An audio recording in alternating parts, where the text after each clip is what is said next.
All right. So, first and foremost, welcome everyone on Pantheon Radio. I appreciate you all tuning in tonight, hanging out with us. It's always a good time to have you. And everyone on Twitch as well, thank you all for showing up and hanging out.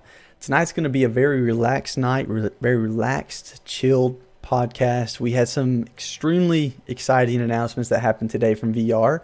But we're going to slowly get into those and just kind of work our way through a few things and see where it goes tonight. No real agenda, no, hidden list of questions or things we want to talk about. I mean, we had Basgrim on the podcast here this last Friday, and man, that wore me out. That guy, he's definitely a firecracker when it comes to information. So I had to come up with some good questions for him, get some good topics to talk about, and I had a good time talking to him about them. So I'm excited to see what happens this week. Speaking of Basgrim, one of the news announcements we want to make sure that everyone's aware of, Basgrim tomorrow night at 9:30 or 9 to 9:30 p.m. Eastern Standard Time is going to be doing the live stream at the meet and greet. So for anyone who's not able to attend the PAX East meet and greet with the devs, be sure to tune in to Basgrim TV, and that's at twitch.tv/BasgrimTV or /BasgrimTV to watch that. It's going to be exciting. Again, I'm really thankful that he's doing that. I know I talked to him about it beforehand. I was like, hey, you should really try to do a live stream. And, I think he got some feedback from other people as well. And he made it happen. So I'm excited to see what comes from that. Also, as we talked about on Friday, he is going to be doing some interviews with some of the devs. I think we talked about the one with Joppa that he's doing that I'm most excited about as well. I'm very curious to see what comes out of that interview. I know that Baz is going to really push to get as much information as he can for us. So we'll see what teasers or what information that Joppa is able to disclose to us and pass on. For me, I'm just going to wait and see. And, hopefully we get some really good information. I'm excited about it. But again, as soon as that information is posted or available, I'll make sure that everyone here is aware of it. And then we can go from there. We'll talk about it. We'll have a discussion about it. See what's posted, see what's announced. And then just, kind of work our way through the classes as well. I've been wanting to do some theory crafting on them. I try to stay away from the classes. But there's definitely some good theories out there, some good information, some little things here or there we could talk about on different classes in the future. So definitely look forward to talking about that more on the podcast. So moving on, what was announced today by VR? Well, first and foremost, I gotta tell you, so I think it was like a few days ago, maybe even earlier this week or later last week, we had a tweet go out by VR, and a lot of people saw it, talking about PAX East and a contest that was going to be available. And you clicked on the link, and it basically took you to a page that didn't have anything on it. So there's a lot of people curious, questioning, what is this? What's going on? Well, VR, from my understanding, mistakenly sent that tweet out. They weren't quite ready for it to go out just yet. So they pulled it back and they resent it out today. So when this tweet was sent out, for one, I jumped on and I had to look at it immediately because I was excited to hear about any contest or competition that VR would be hosting. And I was not disappointed in the least bit. So if you didn't get a chance to check out the update or the information that came out, go find PantheonMMO.com/PAX and take a look at this page. First thing you're going to notice is right after you get past the story and features on the page, you're going to see that you are able to join pre-alpha for a limited time. Now, I know back in December, we had pre-alpha access taken away from the VIP pledge package. So it was one of those deals where, and hold on one second, guys. Ba-da-ba-ba-ba. Hey, Maul, you there, buddy? All right. Well, I'll keep talking, and Maul, if you can hear me, we'll talk right after this. I'm making the quick announcement, and I'll bring you into the conversation. Sorry, guys, for cutting you off on the podcast and everything there. Maul's going to join us here in just a minute, so I'm going to keep going. But again, I apologize for the interruption there. We'll continue moving forward. What was I talking about? Oh yeah, that small thing called pre-alpha. Again, back in December, we had pre-alpha access taken away from the VIP pledges. That was when pre-alpha was announced in the newsletter that it was starting up. Everyone was excited about it. They took away the pre-alpha access. They took away, even before that, the monthly subscription or monthly payment plan you could do for it. And we kind of thought that it would never come back to light. People would never have the opportunity to join it again. Yada, yada, yada. It was kind of a sore spot for some people who missed out on that opportunity. Well, now we're given a second chance. Now we have, once again, a VIP package, a PAX East 2018 pledge package that has pre-alpha access in it. Not only does it have pre-alpha access in it, but you also have the two payment options available to you. You have the one-time, the one and done payment option, or you have the monthly payment option that allows you to contribute a little bit over the course of a year to add up to paying off for your package here. So it creates opportunities, avenues for people to be involved in this or to get on board with this, even if they can't fork up the one and done or the one-time payment and they need to spread that out over a course of a year. It allows them to be involved in this, and I'm really, really excited and glad that they included that as part of this, promotion they're doing for the month of April. So throughout April, from April 3rd to May 1st, you have the ability to sign up to pledge for the PAX East 2018 pledge package.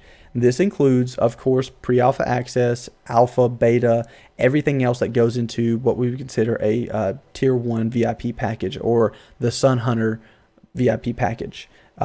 So again, this is a $1,000 value, but at the same time, it's even more so now with the pre-alpha back in there. So I think that it's a great opportunity. I'm really excited to see what happens with it, to see where it goes. But I do want to make this disclaimer, because I've had a lot of people ask me about this today. A lot of newer people to Pantheon, newer faces coming through. This is something I really wanted to emphasize on, and I should have said it earlier, so I apologize. Pre-alpha is not early access. I want to read that really quickly just one more time so everybody understands that. And I know most people know this. I get it. Most people listening to the podcast on Pantheon Radio know this. Most people watching me on the stream know this.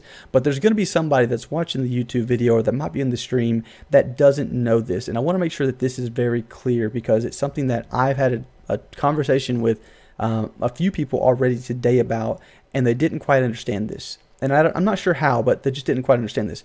Pre-alpha is not early access, meaning pre-alpha is meant for a testing phase. It is not a 24/7 access. You are not going to have all the content available. There's not going to be all the characters. You're not going to have all the classes. It is to help the developers test certain aspects over the course of certain time frames that they need tested by others to help give feedback and input on the game development itself. So please be aware of what you're signing up for. Please be aware of what you're looking to contribute to. If you're really excited about the game and you see pre-alpha and you think it's going to be early access, you think you're going to, pledge and immediately get into the game and just go full steam ahead and not look back, please understand that this is not early access. You will not have that 24/7 access available to you. It will be in phases. I believe if you want to go check out what pre-alpha access looks like, or what pre-alpha looks like, go check out Carnage's stream that he did here recently and check out that, because as I understand it, the devs and Carnage were actually streaming that live during one of the pre-alpha testing sessions. So I think that would be a really good place for you to go and take a look at to see what it really entails, like what you're getting into and things of that nature. As you see here, it looks like, I believe they read it off that the next, where's it at? The next testing sessions are planned to take place before the summer of 2018. So I'm assuming that means that the current testing sessions are either wrapping up or wrapped up. I'm not sure. But reading that sentence makes me think that, again, you're not probably going to get into the game immediately. It'll be a little while, even if you do sign up for the pre-alpha access right now. So just please be aware of that. I'm not trying to discourage anybody from joining or signing up for VIP and getting the pledge or the pre-alpha access or pledging to that tier, but I just want to make sure that everybody knows exactly what they're signing up for. It's for some people it's a surprise, and I don't want that to be a surprise. I want them to know up front. And I think VR has been very, very, very clear about this. But again, it just seems to slip by some people. So I'm just beating the dead horse right now to try to make sure that people hear this and know what they're signing up for. On top of that, there was a little thing on the bottom that I want to make sure everyone else is aware about. If you went to pantheonmmo.com/PAX and you take a look and you scroll down, you'll see a contest there where you can win the VIP package. The same package I was just talking about that gives you that pre-alpha access, that gives you that beta, that alpha access, all the little bells and whistles that come along with the VIP tier.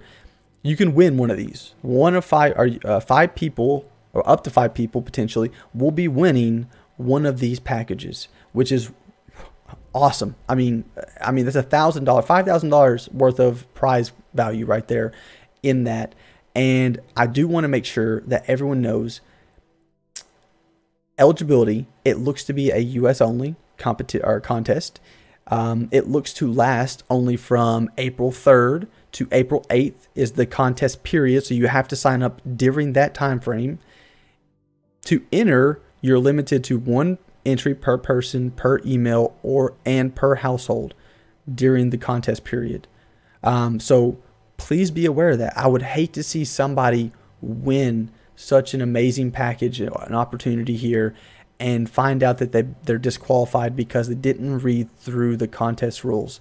So please read through the contest rules. Once a winner is selected, they'll have 5 days to contact VR to make sure that they are they get their winnings or their package, their whatever the reward is. I'm sorry, their reward of their package. Make sure they get that. So please be aware of the contest rules. Read through those.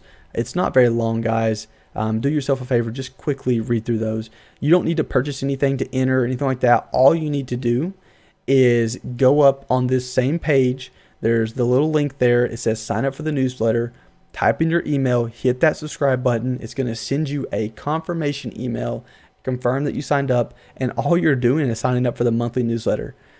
Again, you can't lose here. If you haven't already signed up for the monthly newsletter, you need to anyways. So it's a great opportunity to give you an incentive to sign up.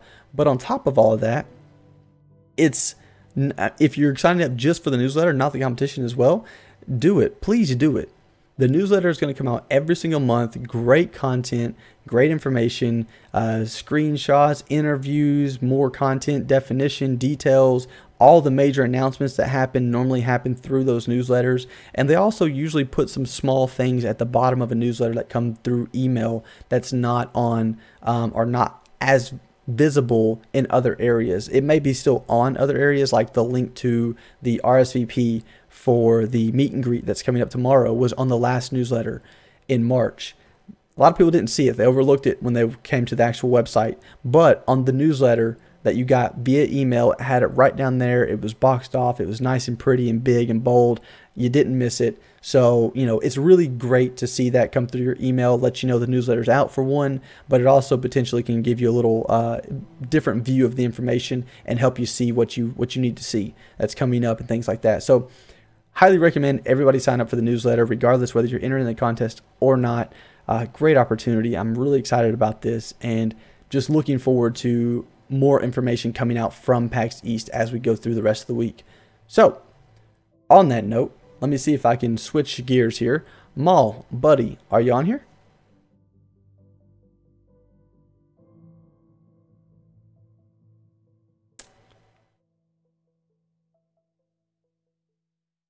I see your mic lighting up, Maul, but unfortunately, I can't hear you.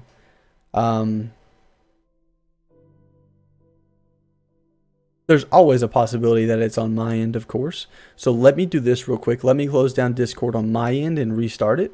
That way. No, I'm just terrible at life. Okay, so it wasn't me failing this time. That's good. I just want to point that out. It hardly ever is.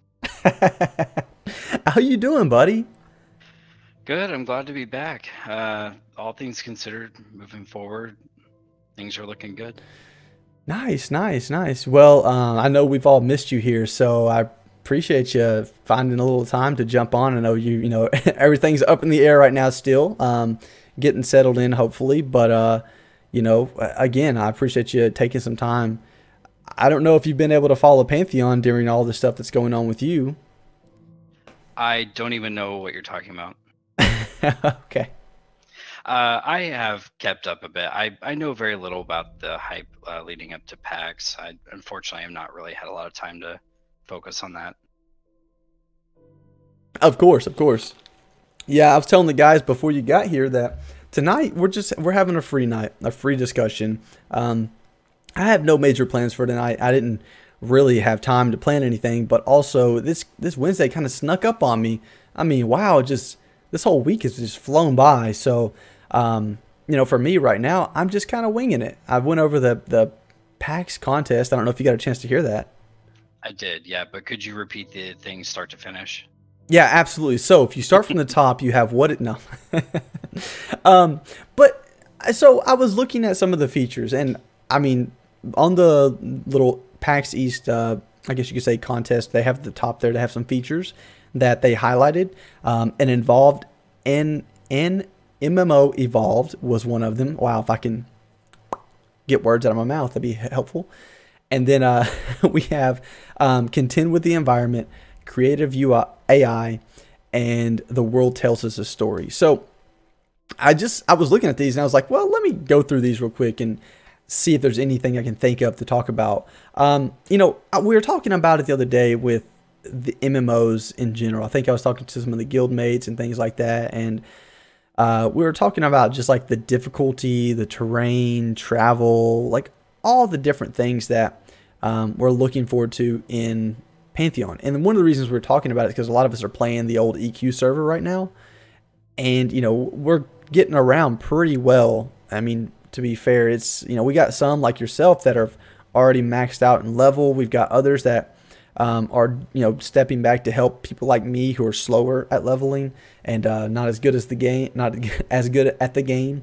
And then but traveling around the world is become a little bit easier, it seems. The world doesn't seem nearly as big as it did when I was 11 years old when I started playing for the first time. So thinking about that, I was like, man, I remember looking at Jim Lee's stream and seeing how he did like the kind of like dev view where he flew up in the air and kind of gave an overview of just that one zone, and it was massive. It looked like, at least. And I was like, man, that's exciting to think of, like the zones being a lot more size, like just overall, just general size of it. But I think it goes even more than that. It doesn't matter how big the zone is.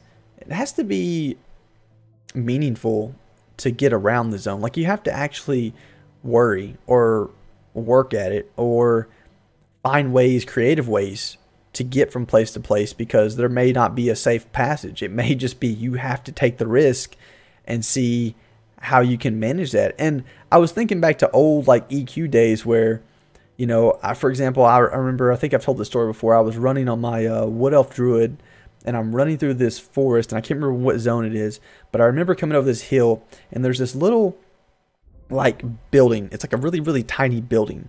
And I was like, oh, wow, that's really small. But it looks like a legitimate house or whatever, but it's really small. It's like tiny. And I was like, man, I wonder what that is. And as I start like creeping up to it, I see like this little bitty person. And I was like, oh, cool. I was like, oh, there's like tiny people here. And then all of a sudden, one of those tiny corpse on the ground. Yeah, one of those tiny people was standing on top of my face. And I'm like, well, okay, what just happened? And I just found out that I ran into a brownie for the first time. Yep, brownies. And I was like, man, that experience, like, up until that point, I really hadn't feared, turning the corner or walking up to something nearly as much as I should have. Used to, I would walk up to something, especially the lower levels, because I was still very low level at this time. I was not supposed to be messing with brownies at all. I was probably in the teens at most. I think I just maybe left Crushbone, something like that. And I wanted to go kind of travel. And I ran into some brownies, and that was, rock my world. But I remember even in Crushbone, like, I felt like based off the size, I had a really good indication of like what level they were. And brownies were what tripped me up really badly because they were so small. And I was like, oh, there's no way they can be that high a level. They're way too small. And I didn't even con them. I didn't think about it. Just walked right up, and then I'm laying there dead. And I was thinking about that. I was like, man, I really would like to see some things like that in Pantheon myself. Some content that's kind of deceiving. You know, not just challenging, but deceivingly challenging, because you look at it and you're like, oh, this doesn't look too bad. And then the next thing you know, you're laying there with a little bitty midget man on your face going, what just happened? So, I don't know. Do you have any memories like that from EverQuest where just the world itself just kind of woke you up and was like, hey, pay attention? Yeah, certainly. I share a similar brownie experience, so I really won't go into that. But those man, they can root you too, so they'll mess your day up. Oh, yeah. I feel like some of the hardest traveling I ever did probably was through the Karanas, not because it was particularly dangerous, but because the zones were so dauntingly huge that I was afraid to die, because I had just spent probably at least 20 minutes getting somewhere. And so I wasn't particularly afraid because of what was around me, but because I didn't want to lose all that time. Brownies are probably hands down one of the most dangerous, just outworld, non-dungeon encounters you can have. So you kind of bit the dust to Oh, yeah. something that, you know, you had no chance. I mean, even now as a level 50 necromancer on Cornav, like, you know, I can kill them. They're not that difficult. But if I were to just walk into the Brownie village, you know, that wouldn't be terribly comfortable for me, because No. the village has, like, you know, a lot of them. Yeah. So, but yeah, that would be really neat in Pantheon. That'd be really great. It would be kind of interesting to see if they do anything like Brownies, because Brad McQuaid, you know, was part of the creation of that. I'm thinking that we might see little interesting, cutesy, little weird races like that are probably viciously destructive. That would be kind of cool. I would like that. Well, on top of that, like in EverQuest, you had a will-o-wisp that you couldn't hit without a magical weapon. And you're like, oh, I can take this. It's white to me now. And then after you're sitting there getting your face beat in for like 20 minutes, you're like, what is happening? Why can I not hit this thing? So, yeah, I agree with you. I think, I don't know. I liked the deception, though. I really did. And I think that if we see something like that, I would be really happy with it myself. Yeah, I mean, it's kind of fun. I don't know if you recall traveling through Kithagor Forest, but I really liked that there was basically a no man's land. Yes. Virtually nobody was there if they could help it. If you had to go there, like, sorry, man. Sorry you had to go there. Yeah, I mean, people that started there would find their way out of there as soon as possible. Some would just even try to skip everything to run out of there. It was crazy. Or I'm sorry, not run out, but like anybody that got there, as soon as they got there and realized what was going on there, they're jetting. They're okay, I'm gone. Like nightfall hits, it's okay. I figured out why I don't want to be here. Yeah, and you figured it out real quick. Yeah. And, you know, it's funny because, like, I'm not really terribly afraid of any of this stuff anymore. And I think it's just from increased exposure. So I imagine there would be some level of that with Pantheon. You know, eventually once you've encountered those things that were kind of tricky or deceptive, you learn how to adapt and get around them. But I would contend that Kithakor, of all places to travel, even as a 50 necromancer, I'd probably want to hug the wall. I don't think I would want to just openly run through no problem. And I would love to see a place like that. Like, in fact, I'm kind of thinking about logging in right now while we're here and almost like live tweeting, live streaming my my probably deadly experience doing that. It's one of my favorite places to be, but I have to say I have not explored every single inch of it. You know, it's such a dangerous place. It's a lot of fun though.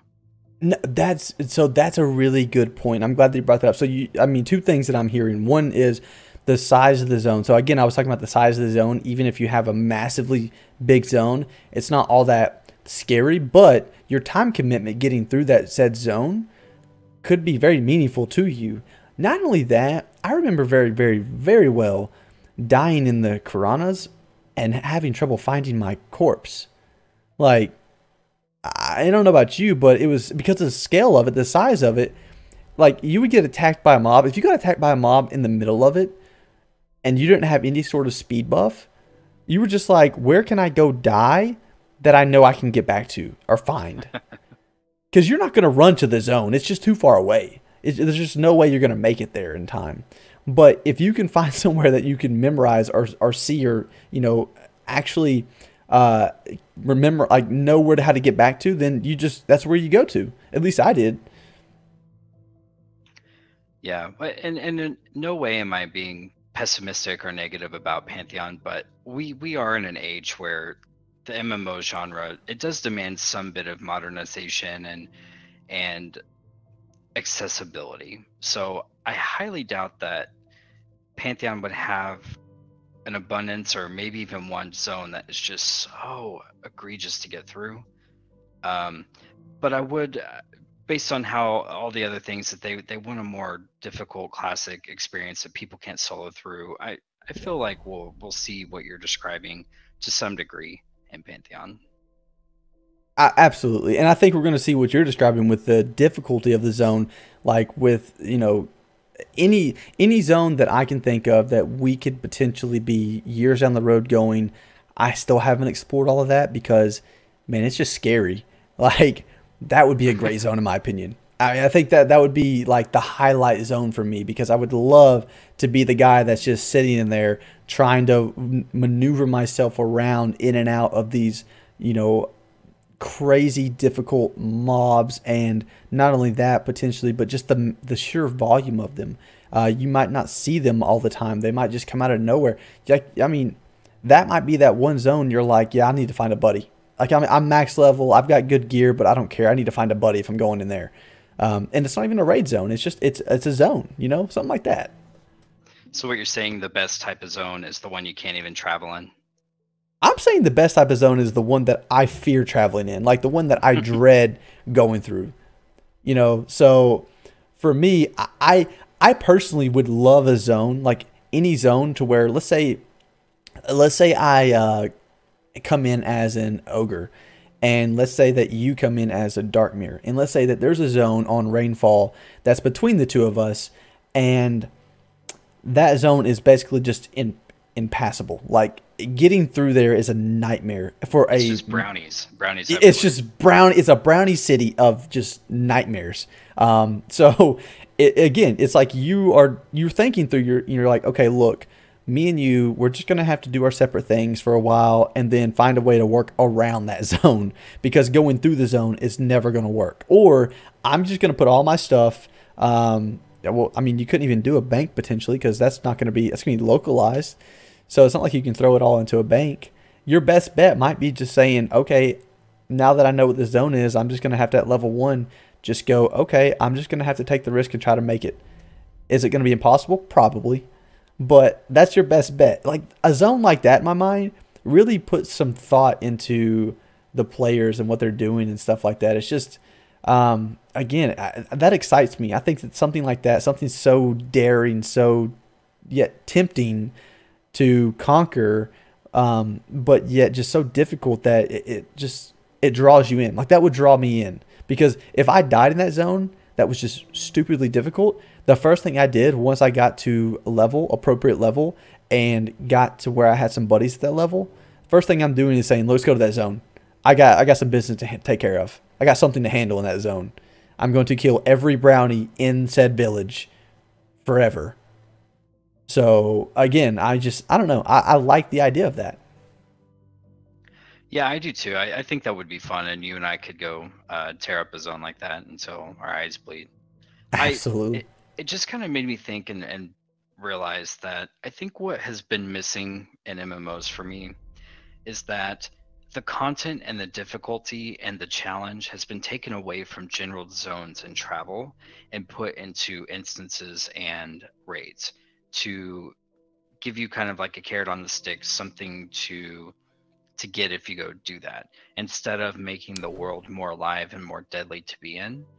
Um, And I would kind of like to see Pantheon, I guess, return to that. If there's anything that I want like a classic experience for, it's that the world feels more alive. And I think Hmm. this would be a really good way to achieve that, to have a really difficult zone that you just want to go explore in and do something like that. You know, with the perception system, you could put something like that that takes you through a really dangerous territory and almost punishes you. But there's some reward of getting through it and having fun with that. That'd be cool. Yeah, well, so I think I saw here in the chat of Twitch that someone was mentioning the day-night cycle was a huge factor of that zone. Um, Oh well, God. so I look at the next thing on the list here is contend with the environment, climates, atmospheres, things like that, like how you approach it, what gear you wear. So that's kind of, I think that falls into that same thought process as well. Potentially that climate, that atmosphere is going to make a big impact on the difficulty of said zone. And that climate or atmosphere or day-night cycle, there could be some things that change. So if you time it right, or let's say that I walk into, Muldoon's Forest, and I'm in Muldoon's Forest. It's daytime. The climate's nice. Like the weather's nice. Nice sunny day. Nothing. There's some atmosphere things going on, but nothing that's just like really throwing me off. And then all of a sudden, nighttime hits. The climate changes from sunny daytime to nighttime, where the climate it freezes almost. It's almost like the temperature drops by so many degrees at night. The atmosphere becomes very, very rough and frigid, and there's some things going on that I wasn't prepared for, I'm not equipped for, and all of a sudden I'm like scrambling to figure this out, and I'm going, what is happening? Why am I dying? What is killing me? Oh, it's the environment. Okay, how do I get out of here? I'm done. I don't know how. I've just got to wait till I've got to either die and come back during the daytime to retrieve my corpse, or I've just got to try to figure out a way to survive through this until I can get back to the day cycle or get out of the zone itself. Like, I just think that there's so many different factors, like you were saying, like the technology, the genre, the game, all these things come into play here that have changed over the years, where you could add a lot more flavor into just a said day-night cycle, but still have that as a very meaningful piece of it. Yeah, I completely agree. And also, that might be the nicest something anybody's ever said about my forest. But in all reality, like I don't know if you really played like Breath of the Wild, No, I didn't. Zelda. One of the things is that some areas were extremely hot or extremely cold, and we've seen it before in games. But you had to come prepared with either armor or food to combat that. It'd be really cool if travel throughout the world really required almost a utility belt of different tricks and ways to cope with something, particularly dangerous, and it'd be pretty neat. Yeah. So, again, I'm just really excited to see something like that where I'm deceived into thinking that everything's okay, and then the next thing I know, my world's flipped upside down, and it's not okay. I love that thought. And that comes not only with just the content, but the atmosphere, the climate, the day-night cycle, all of that wrapped into a big ball, and creates an environment, a world that feels, like you said, alive. I think that that's really cool. So again, just kind of building on that world alive, the creative AI. Now, we heard about a lot of this with the VOT stream and Zippy, and Kilson was involved in that as well. But Zippy really being the focus of that stream, where that's his bread and butter, is that creative AI, those dispositions and things. And hearing about the work that's going on within that, like specialized behaviors and things, where you'll need to learn and overcome how different mobs or how different AI will react and respond to different, say, climates, atmospheres. I think they talked about the pyro disposition as well. Like, what does that entail? How is that going to affect us? Things like that. All these different dispositions and AI behaviors and things like that. Like, having to learn those, like you said at first, in EverQuest, it was a huge learning curve, and you were like just blown away by everything. But then again, after years and years and years, you kind of got used to it. You kind of got a feel for it. That wisp that you couldn't hit or beat originally, you were like, oh, I need a magic weapon. And now all of a sudden it's not too bad.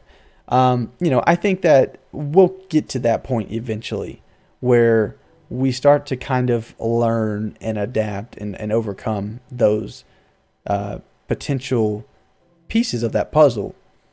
Yet, I still have a hope that years down the road, there's something that we're just never quite fully, I guess you could say, comfortable with. Like, we're comfortable being uncomfortable with it, if that makes sense. Yeah, yeah, and I mean, there's also a nostalgia effect. I mean, there's a reason why people come back and play the classic era of EverQuest so much with all these TLPs. I mean, you're willing to suffer through some of it because there was some amount of fun in it. There was fun overcoming that. Yeah. You know, improving your life and getting somewhere. Yeah, of course. And again, like I really, I'm hoping that years down the road, some of these behaviors, this AI, this dispositions that are in place that I've learned, I'm learning that I don't know how it's going to respond. I know that sounds weird to people that are like, why would you want RNG? Why would you want random in there? I just think that a little bit of it here and there would be really nice because it'd be like, okay, guys, you know, there's one of like 10 possibilities here. I don't know what's going to happen. Let's pull it and see what happens, and we'll work through it. That type of thought will just keep you on your toes.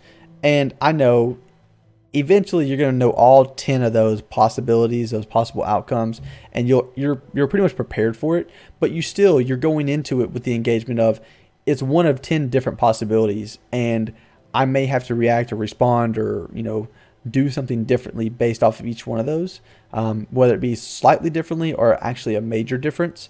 You know, who knows at this point. But I don't know. I find some excitement in that. Just something that kind of keeps me paying attention, engaged, if you will.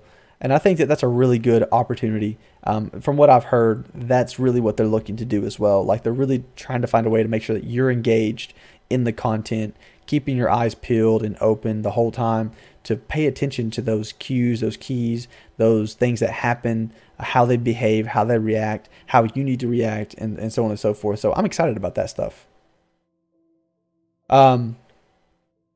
So I guess last year, like I said, I just was going through the feature list and I was like, we can maybe talk about this a little bit. A lot of people that tune in, they know about most of what we're talking about. People on the radio here, they know about what we're talking about, but you know, it's just fun conversation. It's things that we get to talk about over and over again until we get into the game and get to experience it.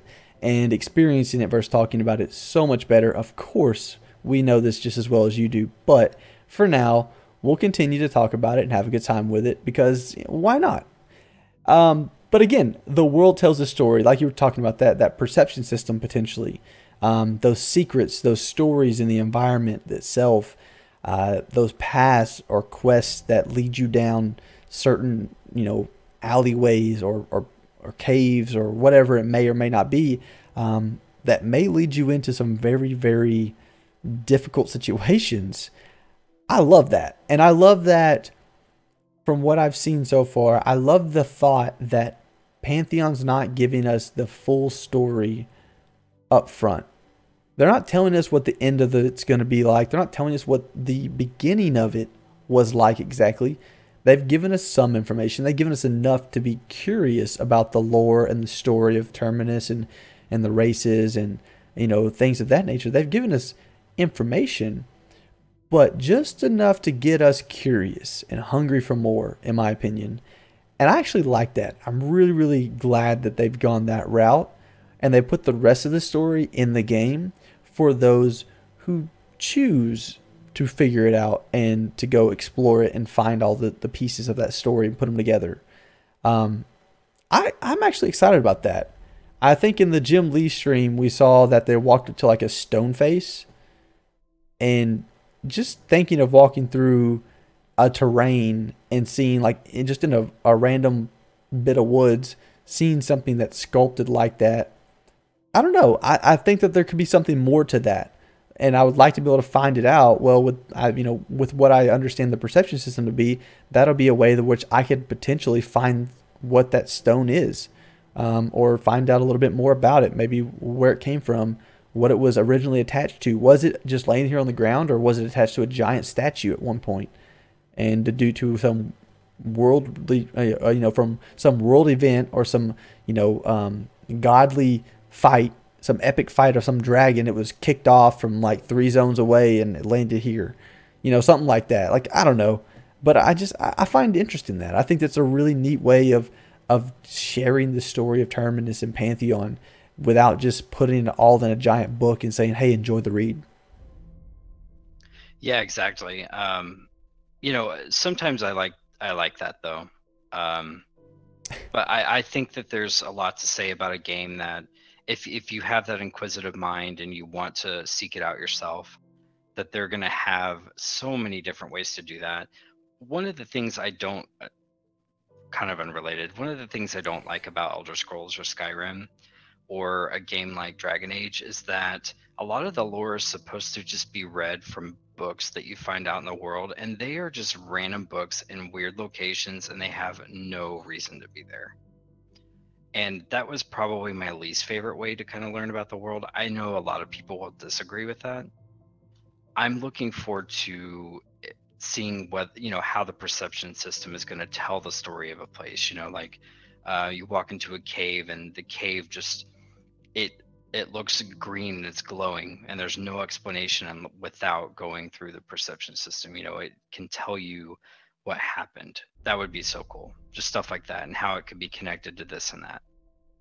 Well, yeah. So what I'm hearing is basically when you think of Elder Scrolls Online, for example, there's just basically novels laying around on benches or on rocks or just out in the world scattered about. Where there's a lot of adventurers who apparently die and abandon their campsites and leave valuable books behind that explain parts of the world, and that's bizarre to me. I just don't like that. But go ahead. Yeah, no. So that's the thing I was getting to, which is you don't like the fact that it doesn't have like a real thought behind that piece of it, like the story behind the story, like the story behind you find the story, I guess you could say, doesn't make full sense to you, even though the story itself that you get from the books, the lore in the game might be great, but how you come about that lore doesn't really quite make sense or flow, or isn't really intuitive engaging for you. Yeah, okay, I got you. Yeah, I like that. Yeah. I mean, that makes sense to me, and I think that's fair too. That's a fair assessment. That's a fair, it's fair feedback, because for me, if I had to run around and just find a book. Like, and I played Elder Scrolls for a little bit with you and some of the other guys in the guild, like for the first time here recently, and I had no issue with it because I really enjoyed playing with you all. But those books I didn't quite understand because I never got into that. But I did see them. I know what you're talking about. And I think for me, if I had to run around just trying to find said book at said location, just to get that check in the box, that would be a little disappointing to me. I would like to come across something where I almost stumble across it. But when I stumble across it, it's not just this big giant glowing thing in front of me. Instead, it's something that, like in the streams, we've seen it a few times now, where they've come across the pillar and had to actually click on like a little bitty like dirt in between the pillar to get this key to drop and then pick the key up. Like that, I like that thought. Like to think that I could go just clicking through an area and possibly stumble across something, or to think that something could alert me to something that's happening in the zone that maybe I've gone through a couple times and I've never quite seen or experienced at that point. So, I stepped on the right thing, or I went the right angle around a wall, or I just happened to click on the right, I don't know, the right torch on a wall, and all of a sudden I've engaged some sort of perception, some sort of trigger that has now got me off on a new adventure. I like that thought. I really do. But again, I think that you made a good point. It has to make sense. Like, it has to make some sense as to, okay, there's a key that's laying in a pillar in some dirt that could have easily been dropped. I can kind of get that. Like, a single key, like, fell out. It's there. Okay, I got that. But if it was like a book, for example, that was just like laying around in the middle of a mining cave, it's like, what miner is down here reading this very ancient scroll. Right. Or and why is the miner reading about a place that is like, 400 miles away and the ancient civilization that used to be there? Like why? Exactly, Why? exactly. Yeah, no, that makes a really good point, and I like that. I think that that's really solid feedback on any game for any lore. It has to make sense how you discover it. Now, if you're just going to put it all into a book and throw it out there, and then basically say that the player can read the book and then go through and kind of live the experience within the game, that's one thing. That's one way of doing it. But I do like the fact that they're leaving out a lot of information so that we do discover that in the game, because I think it's going to make a lot of people very happy, going through the game and stuff like that. So I'm looking forward to seeing how that turns out, rolls out, and things like that.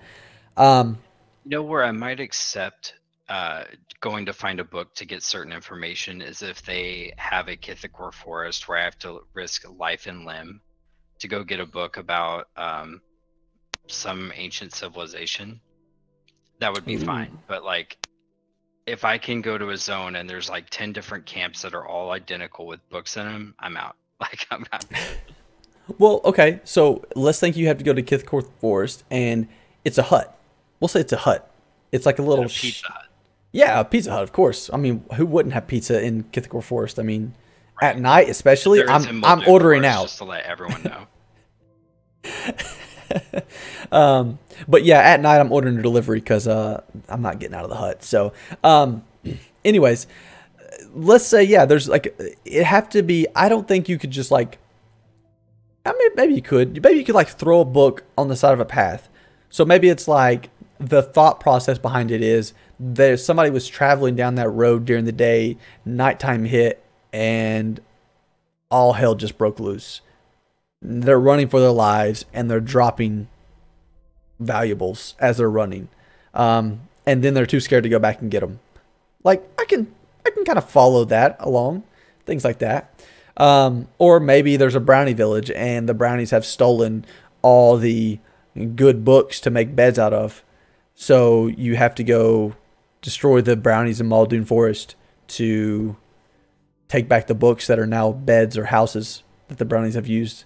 It sounds like with this insurance money for my fire, I should just go buy the $10,000 pledge, and then instead of them making a raid with my name on it, just tell them to make Molden Forest, and it will have a little area with the brownies, and the brownies will hide a book, and the book will be a recipe book for Pizza Hut.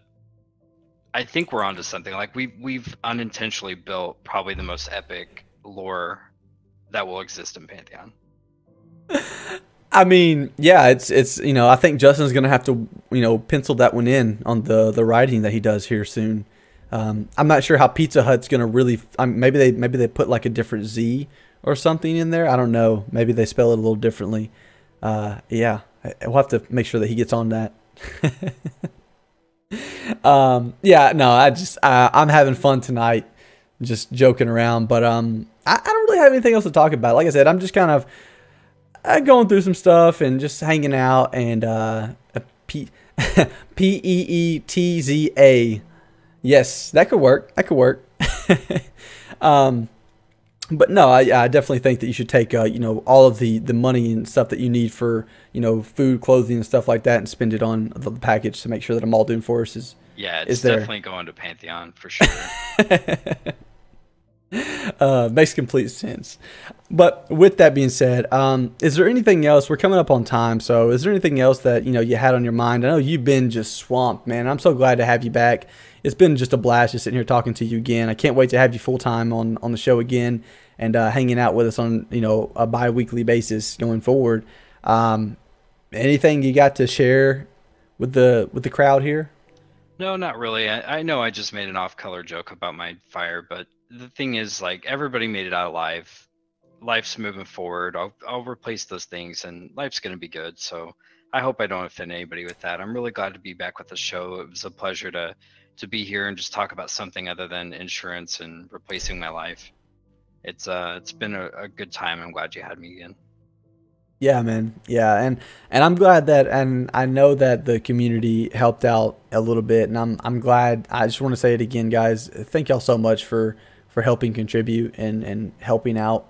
It means a lot. There's a lot of people that Oh my really. gosh. Yeah, I'm so sorry. You are so right. I do want to take this time to shout out. There were some people who went to my boyfriend's GoFundMe and contributed, and I just can't thank you enough. Kindness of strangers is pretty amazing. I really do appreciate that. I'm sorry to cut you off. I just can't believe I almost forgot to thank everybody for that.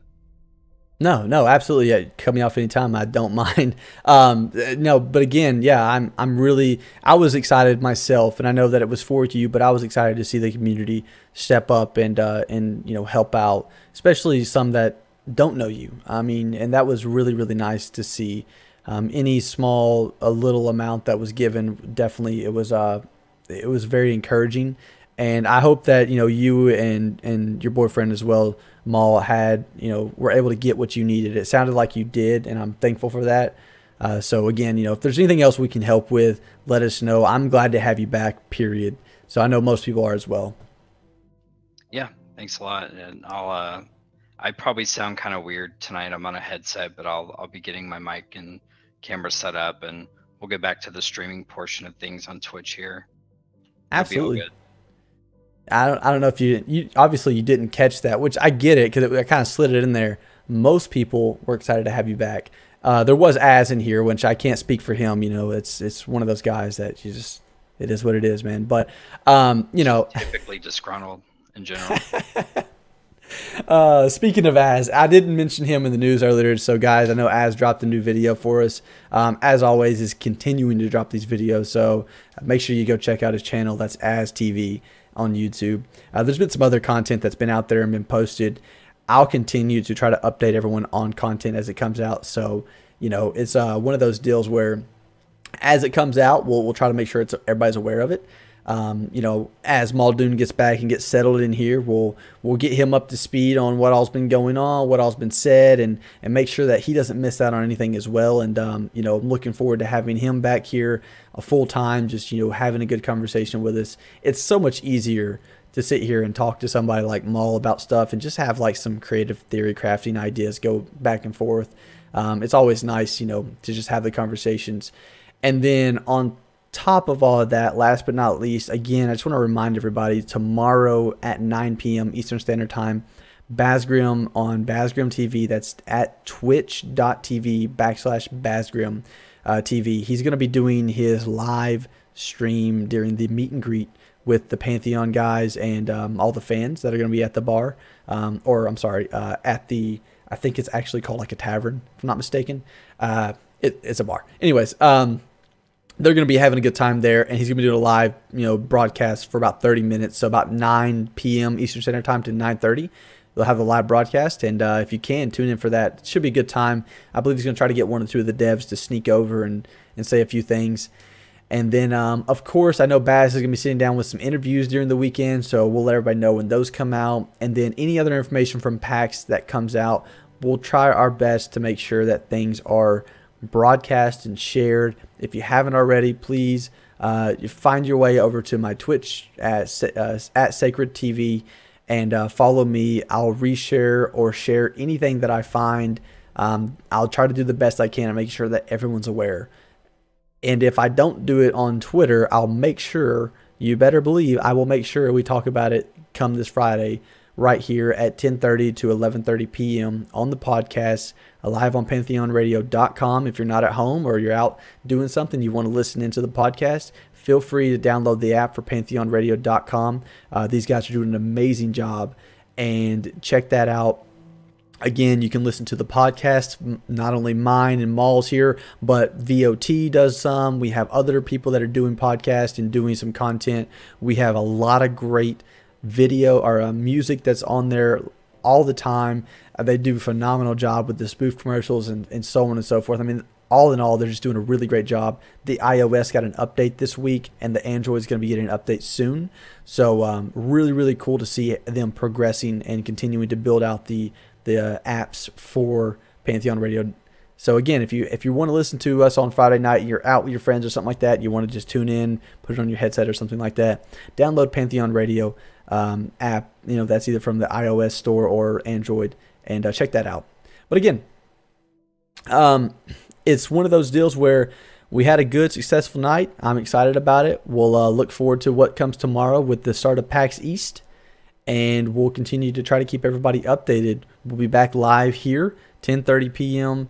Eastern Standard Time, Friday, and we'll have everybody, hopefully we can get Maul set up to where he's got maybe a camera or something like that, because I know everybody misses seeing him. So we'll try to see if we can get something like that set up. My beard trimmed.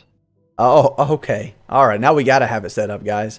So we'll try to get this set up, and then we'll see what we can do for that. If nothing else, we'll be back here live, and then next week we'll see what happens. I don't know, guys. We're just kind of winging it and having a good time with it. So thanks, everybody, for showing up for the podcast. I'll go ahead and let the radio guys take off. And then everybody on Twitch, stay tuned. I'll be right back. See you guys.